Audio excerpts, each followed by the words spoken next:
En réalité, rien n'est bon ni mauvais. Tout dépend de notre perception. Et notre perception dépend de notre paradigme. Mais c'est quoi le paradigme? Le paradigme, c'est une représentation du monde, une manière de voir les choses, un modèle cohérent de notre vision du monde qui repose sur une base définie. Autrement dit, c'est notre système de croyances et de valeurs. C'est pourquoi chacun d'entre nous a son propre paradigme. Ce paradigme s'est construit au travers des informations que nous avons reçues depuis que nous sommes venus au monde jusqu'à l'âge adulte.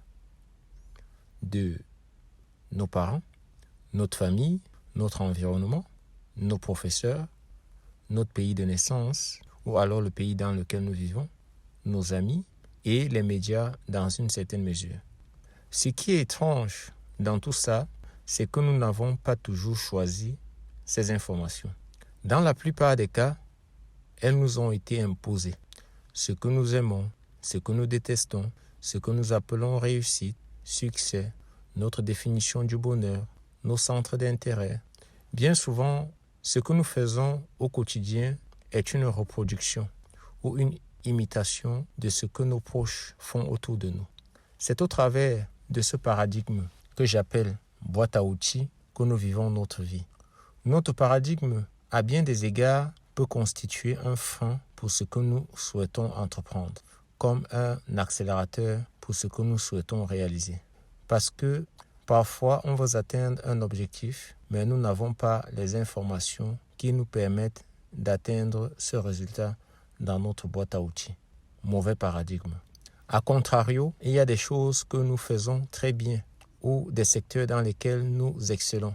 Bon paradigme.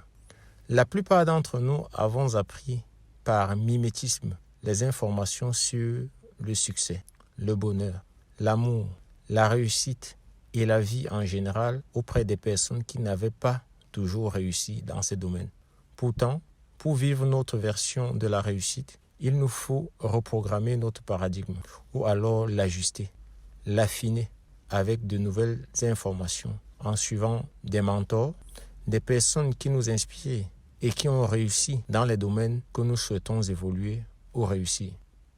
Parfois, pour y parvenir, nous devons penser autrement, prendre des décisions différentes. Et bien souvent, notre entourage constitue un frein à nos aspirations, aux projets de vie. Et lorsque nous avons pris conscience de cela, nous pouvons enrichir notre paradigme à travers des personnes inspirantes, des livres, des expériences et bien d'autres. C'est ce que j'ai voulu partager avec toi aujourd'hui. Dis-moi ce que tu en penses de cette vidéo. J'ai hâte de lire ton commentaire. Si tu as aimé, tu peux mettre un like. Et si tu penses que ça pourrait intéresser d'autres personnes, je t'invite à partager. Merci.